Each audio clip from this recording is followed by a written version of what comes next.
Back to my channel সিনি ব্লগে সকলকে ভালোবাসা দিয়ে এসেছি আজকে সকালবেলায় একটা মর্নিং নিয়ে। তোমরা ব্লগের সাথে থাকো। প্রচন্ড মারপিট ঝামেলা চলছে। হাই আমার মিষ্টি বন্ধুরা, দেখতেই পাচ্ছ খুদেদের কতটা আনন্দ হচ্ছে, কারণ দেখেই বোঝা যাচ্ছে পৌষ পার্বণ, সাথে সাথে বিজরাম আর ঘুড়ি উড়ানোর পর্ব আর এই সুন্দর মনোরম।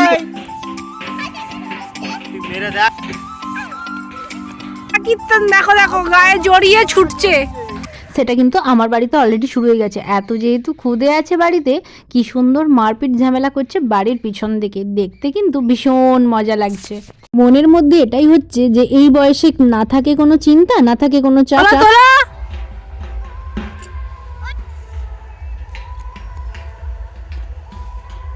বাবু এই যে মাঠের মধ্যে ঘুড়ি উড়াতে এসছে, তাই মজা হচ্ছে না। এই ঘুড়ি উড়াচ্ছে, কার ঘুড়ি? আমার ঘুড়ি। চলো তোমার ঘুড়ি উড়াচ্ছে, এই যে হচ্ছে ঘুড়ি উড়াচ্ছে। গগনে উড়ে গেছিল, গগনে উড়ে গেছে। বাহ! ওরা সকলেই নিজেদের মধ্যে আনন্দ করছে, আর এইখানে দিদিভাই পেঁয়াজের মাটি করতে থাকছে। মানে সবারই তো চাষবাস থাকে, আমাদের বাড়িগুলো সিবেদা করলে। আর একটা ঘুড়ি উঠছে, এবারে ভোকারটা হবে। সুন্দর বড় বড় লেজ নিয়ে ঘুড়ি, আর আহির একটা আর একটা সম্পার, দুজন। কি সুন্দরভাবে বিট গাছগুলো বেড়ে উঠেছে দেখেছো? সেই তোমাদেরকে দেখিয়েছিলাম ছোট্ট ছিল না, সেইগুলো এতদিনে এতটা বড় হয়েছে। সাথে গাজর গাছ, মূলো গাছ, ধনে পাতা, কি সুন্দর দেখতে লাগছে। কিন্তু সব গাছপালাগুলো দেখে কিন্তু আমার ভীষণ মনোরম পরিবেশটা ভীষণ ভালো লাগছে। অনেকদিন দেখি না তো। ব্লগটা শুরু করলাম আর তোমাদের সাথে একটু বাইরের সিনটা শেয়ার করে আসলাম। তো চলো, রান্নাবান্নায় কী হবে সেটাও তো দেখতে হবে। আজকে ছিল পৌষ সংক্রান্তির পর, যেটা হয় মাঘ মাসের শুরু, আর সাথে সাথে অনেক কিছু পিঠে পাল্লার পর্ব। আর আমরা নিরামিষ খেলেও ইঁচড় আছে, বাঁধাকপি আছে, তো একটু কাটাকাটিগুলো হেল্প করে দিই। রান্নাটার দিকে বসাতে থাক, মা এখানে বসাতে থাকছে আর আমি কিছু সবজি ধুয়ে দিই। আর যেটা হয় এখানে সুন্দর করে ইঁচড় আর আলুকে ভাজা করে নিয়ে সুন্দর করে ঝোলটা একটা গ্যাসে বসিয়ে দিচ্ছে, আর একটা গ্যাসে একটু বাঁধাকপিটা আমি কুটে দিলাম, আর সুন্দর করে আলু দিয়ে বাঁধাকপি দিয়ে একটা হবে তরকারি। তো দুটো রান্নাই এদিকে হতে থাক। আর আজকে আমাদের বাড়ির এখানে নিয়ম আছে যে বাউনি, মানে ওই সংক্রান্তির দিন, মানে মকর সংক্রান্তি এবং তারপরের দিন মাঘ মাসের 1 তারিখ, 3 দিনই 7 রকমের ভাজা শাক একসাথে খেতে হয়। তো এটা কিন্তু আমার বাবার বাড়িতে ছিল না। আমি জানি না তোমাদের কার কার বাড়িতে এরকম নিয়ম আছে, আমাকে একটু কমেন্ট করে জানিয়ে তো। তবে 7টা শাক মানে অনেকটাই ব্যাপার থাকে, কিন্তু গ্রামের মধ্যে এটা কোনো চাপ হয় না, সব রকমের শাক কিন্তু পাওয়া যায়। তো চলো কি কি পাই আমি দেখি। সয়না গাছ, আর আজকে নিয়ম হচ্ছে সয়না ফুল দিয়ে শাক ভাজা বানাতে হয়। তো চলো দেখি গাছে কত সয়না ফুল হয়েছে, আর চেষ্টা করি পারতে পারি কি না। দাঁড়াও আমি চেষ্টা করি। পড়েছে এই যে কটা। এই ফুলটা প্রচণ্ডই তো নরম, আর সুন্দর করে একটু পাতাটা নড়িয়ে দিতেই ঝুরঝুর করে পাতা ফুলগুলো ঝুরঝুর করে পড়ে গেল। কিছুটা কুড়িয়েছে আর কিছুটা সামনেই আছে ডাল, তো পেরে নি, যেটা আমাদেরই গাছ। আর শাক বলতে কি শাক পড়েছে? আলু শাক, রাঙালু শাক, পালং শাক, মূলো শাক, সব রকমের শাক নিয়ে তার মধ্যে মানে কিচনি শাক, তারপরে এখানে পাওয়া যায় বেতে শাক, সব রকমের শাক দিয়ে তার মধ্যে সয়না ফুল দিয়ে 7 রকমের মিলেমিশে ভাজা করতে হয়।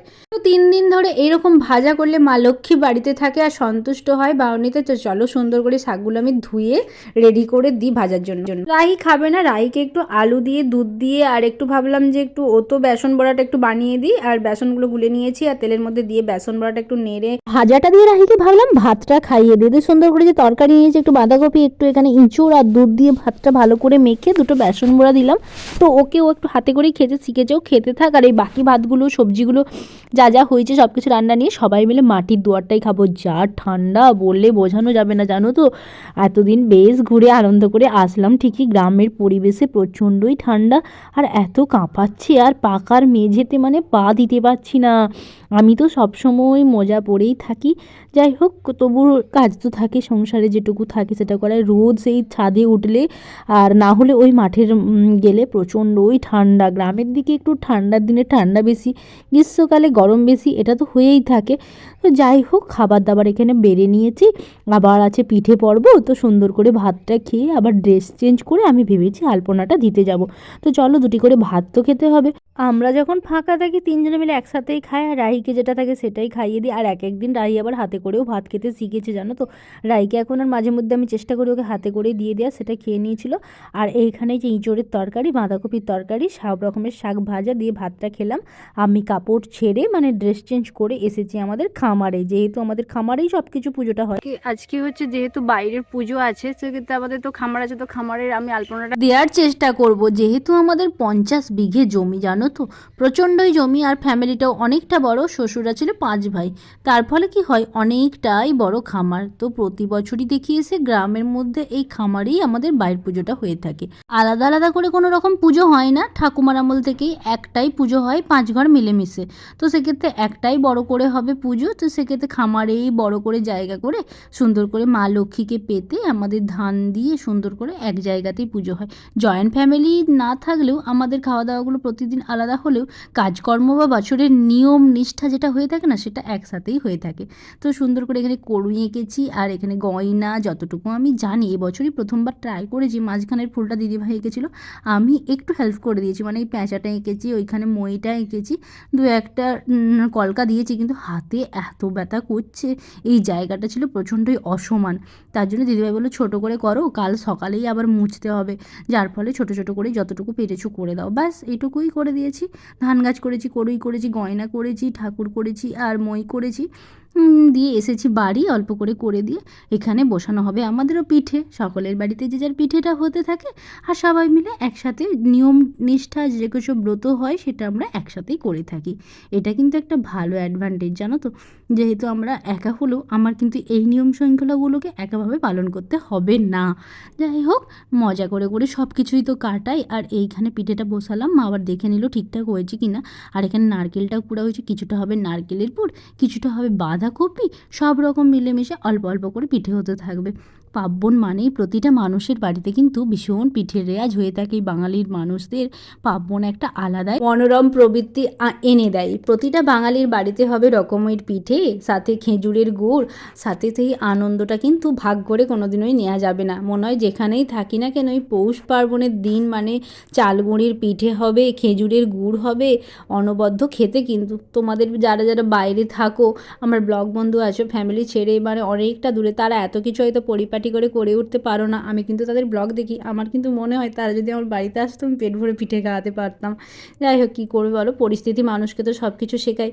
যাকে যেখানে থাকতে হয় সেখানের সাথে সাথেই তারা মানিয়ে নেয়। একমালা নারকেল আমি ছোটো ছোটো করে কুচিয়ে নিয়ে এসেছি, দিয়ে এই ফল প্রসাদ কাটলাম, তার সাথে একটু মিশিয়ে দিলাম এই ফল প্রসাদের সাথে নারকেলের কুচি। নারকেল আছে, খেজুর আছে, শসা আছে। এটাও কিন্তু জানো তো আমাদের বাড়ির এরকমই রেওয়াজ, 5টা বাড়ির মধ্যে যেরকম ফল থাকে বাড়িতে বা যেরকমভাবে আনে সবাই মিলেমিশে ফলটা দেওয়া হয়। মানে 5টা বাড়ির তো সবারই বউ যারা আছে, বৌমাদের বাপের বাড়ি থেকে তো পার্বণে তো সবাই বাড়িতেই আসে, তো সব রকমের ফল হয়ে গিয়েছে। কিছু তো আলপনা দিয়ে গিয়েছিলাম, তারপর পুজো টুজোর জন্য বা বাসন টাসন ধুয়ে রেখে দিয়েছে, আর প্রসাদও কাটা হয়ে গেছে। তো চলো, এখনও ঠাকুর মশাই আসেনি পুজো করতে।